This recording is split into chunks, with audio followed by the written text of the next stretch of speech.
Anxiety. Have you ever felt your heart racing for no reason? Like something bad is about to happen, but you can't explain why? That might be anxiety, and it's way more common than you think. Anxiety disorders are when everyday worries turn into constant, overwhelming fear. Fear that doesn't go away. Fear that shows up even when there's no real danger. There are different types of anxiety. Generalized anxiety, where you worry about everything all the time. Panic attacks, sudden fear that hits you out of nowhere. Social anxiety, fear of being judged or embarrassed in public. Phobias, extreme fear of something specific, like flying or spiders. So what causes it? It's not just in your head. Anxiety can come from your brain chemistry, your past experiences, your environment, or even your genes. Sometimes it's one of these, sometimes it's all of them working together. But the good news is that anxiety is treatable, really treatable. Therapy helps. So do medications, exercise, better sleep, and learning how to manage stress. You're not broken if you have anxiety. Your brain is just trying to protect you a little too much.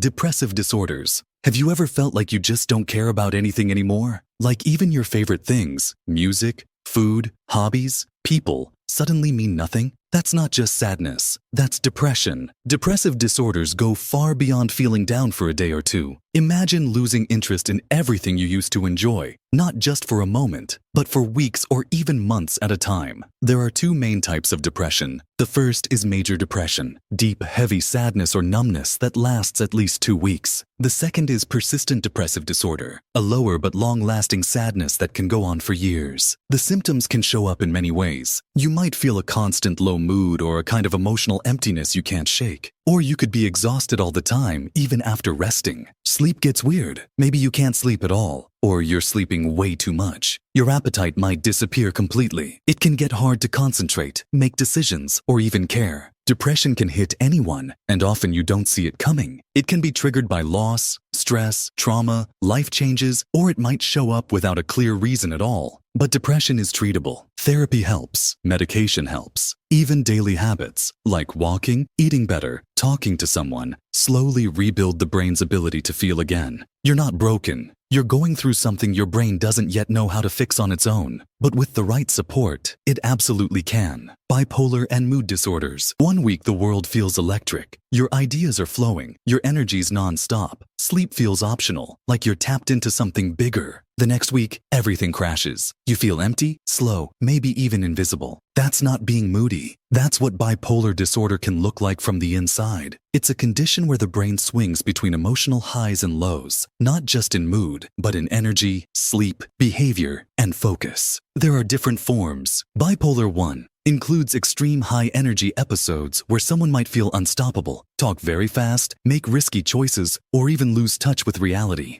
Bipolar 2, which has less intense highs but still serious, long-lasting depression. Cyclothymia, where the shifts are milder but still disruptive. And in kids, disruptive mood dysregulation disorder, which shows up as extreme irritability and explosive outbursts. What does it feel like? It's confusing. You may feel unstoppable one day and broken the next. Relationships suffer. Work gets chaotic. Trusting your own mind becomes hard. This is a condition rooted in brain chemistry, genetics, and how the brain regulates emotion and energy. It's not caused by weakness or personality, but it's treatable. Therapy helps people manage patterns and triggers. Mood-stabilizing medication helps regulate brain chemistry. Sleep routines, support systems, and education make a huge difference. Bipolar disorder is serious, but with the right care, people don't just survive it, they thrive. Obsessive-compulsive and related disorders. It starts with a thought. Maybe it's small, like wondering if you lock the door. But the thought doesn't leave. It circles, grows louder, heavier. Now you're checking the lock 5, 10, 20 times and still not feeling sure. This is more than being careful. This is what obsessive-compulsive disorder feels like. When your brain gets stuck in a loop, OCD is built on 2 parts. Obsessions, which are unwanted thoughts, fears, or images that repeat in your mind, and compulsions, the actions you feel forced to do to quiet those thoughts, like cleaning, counting, or repeating routines. You know it's irrational, but the anxiety is real, and the relief only lasts a moment before the cycle starts again. And it's not just OCD. This category also includes body dysmorphic disorder, which means being stuck on imagined flaws in your appearance. It includes also hoarding disorder, the painful struggle to let go of possessions, trichotillomania, the urge to pull out hair, even without realizing it, and excoriation disorder, compulsive skin picking.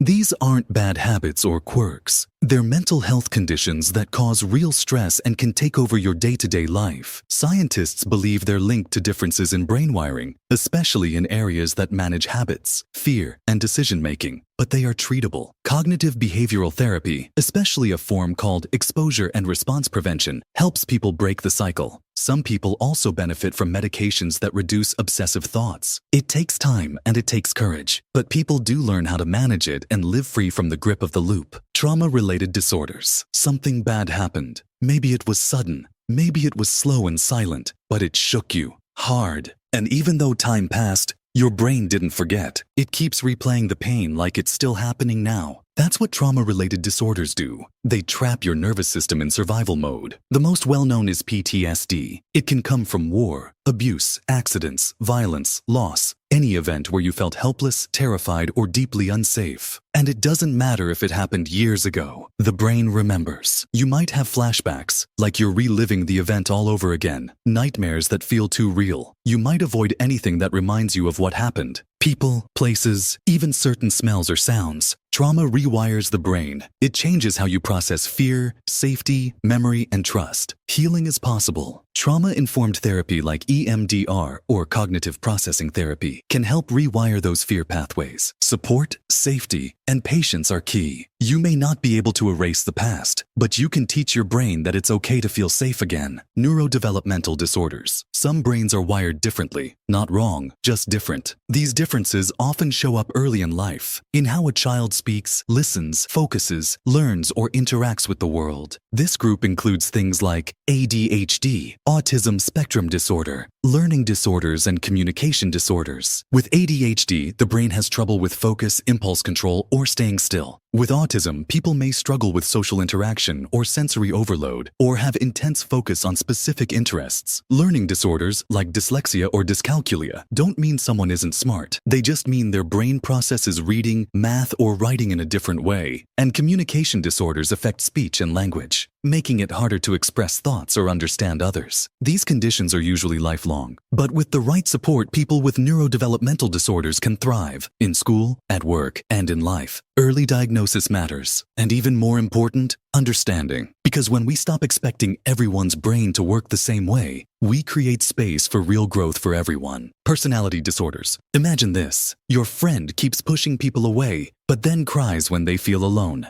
They say things like, "Everyone leaves me anyway," or "I don't know who I am." One day they love you. The next they're convinced you hate them. Or someone else walks into a room acting like they're the smartest person there, but can't handle even a little criticism without snapping. Or maybe there's a person who never trusts anyone. Not because of something you did, just because their brain is wired that way. They expect to be hurt or betrayed all the time. These are real examples of what personality disorders can look like. They're not about moods that come and go. They're about deep patterns that stay the same over years and cause a lot of pain. There are different types. Some people feel disconnected from others. Some feel everything way too intensely. Others are extremely anxious, afraid of rejection, or completely avoid emotions altogether. These patterns often start early in life, sometimes from trauma or unstable environments, and they don't usually go away on their own. But with therapy, especially the right kind of therapy like dialectical behavior therapy, people can learn new ways to cope, communicate, and feel more in control. Psychotic disorders. You're walking down the street. Everything looks normal, but suddenly you hear someone whisper your name. You turn around, no one's there. You check again, still no one. But your brain insists it happened. That's what a psychotic disorder can feel like, when your brain starts confusing what's real and what's not.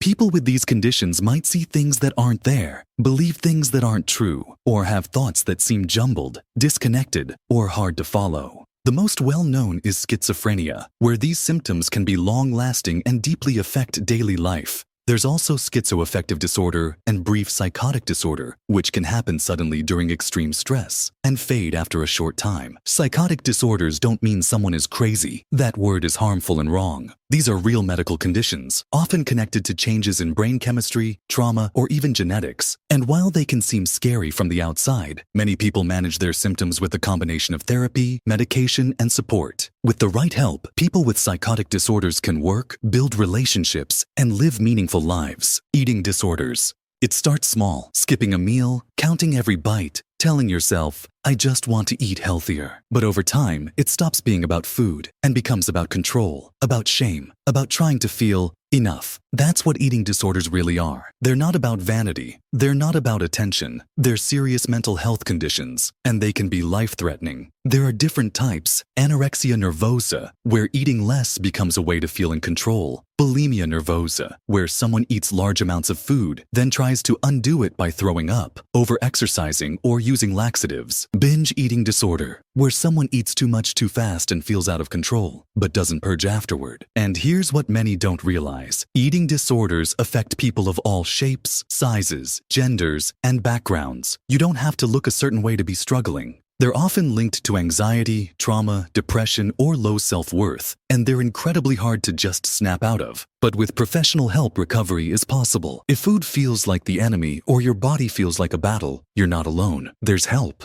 And there's hope. Neurocognitive disorders. Your grandfather used to remember everything. Birthdays, stories, names from decades ago. But lately, he repeats himself. He asks the same question 3 times in an hour. He forgets where he is or who someone is. That's not just aging. That could be a neurocognitive disorder. These are conditions where the brain's actual structure starts to break down, usually slowly, sometimes suddenly. And when the brain changes, so do memory, thinking, judgment, and even personality. The most well-known example is dementia. That includes diseases like Alzheimer's, which affect millions worldwide, especially in older adults. There are 2 main types: mild neurocognitive disorder, where someone notices changes, like forgetting words or taking longer to think, but can still manage daily life, and major neurocognitive disorder, where memory loss and confusion start affecting everything, from cooking to recognizing family. There's also delirium, which comes on fast, often during illness or hospitalization, and makes someone extremely confused, disoriented, or agitated. And amnesia, usually caused by injury or trauma, which can wipe out chunks of memory. These disorders are heartbreaking, not just for the person living through them,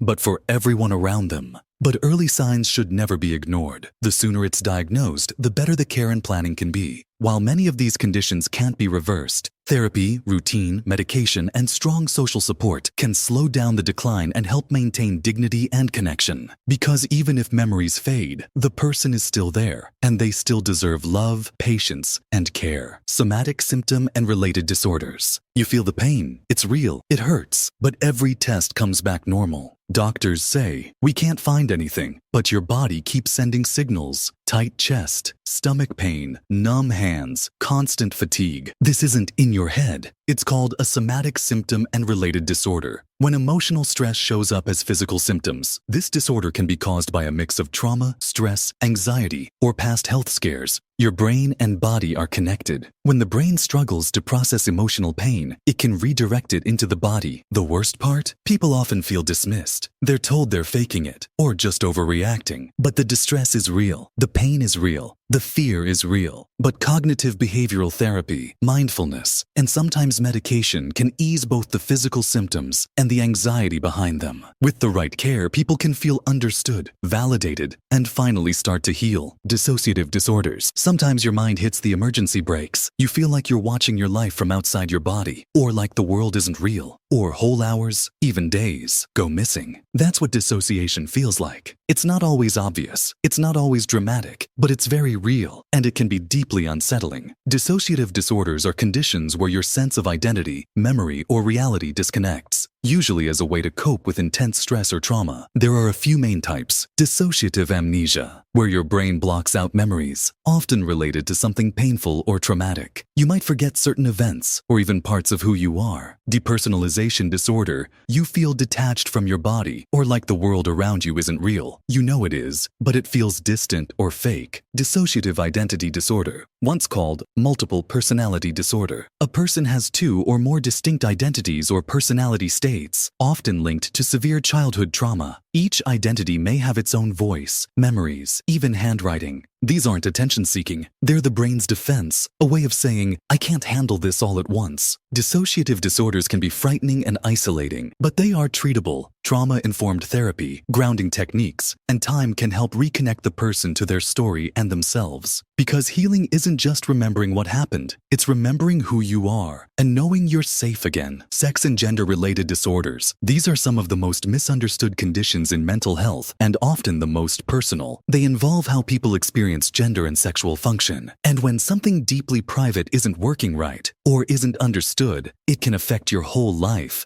There are three main groups here. Gender dysphoria. This isn't about fashion or identity trends. It's the distress someone feels when their inner sense of gender doesn't match the body they were born into. Imagine waking up every day feeling like your reflection doesn't belong to you. That's what people with gender dysphoria often describe. A constant mental and emotional disconnection. Not everyone who's transgender has gender dysphoria, but for those who do, the anxiety and depression can be intense. Sexual dysfunctions. These are issues that make it hard to experience or enjoy sex the way you want to, physically or emotionally. They include things like erectile dysfunction, delayed or absent orgasms, pain during sex, low or no desire for sex. These problems are common and they're not just in your head. They can be caused by stress, anxiety, trauma, hormones, or even side effects from medication. But they're treatable. With therapy, medical help, or both, people often get relief. Paraphilic disorders. These involve unusual sexual interests that cause distress or harm to the person or others. It's only considered a disorder when that interest becomes uncontrollable, causes suffering, or involves non-consenting people. This area requires careful treatment and strong boundaries. But again, support and therapy can help people manage urges and live safely and respectfully. Sex and gender are part of being human, and when something feels off, it's not shameful. It's a signal to reach out and get help. Sleepwake disorders. Sleep is supposed to be the body's reset button, but for millions of people, sleep isn't peaceful. It's the problem. These disorders affect the timing, quality, or depth of your sleep. And when sleep breaks down, everything else follows. Mood, energy, memory, focus, even immune health.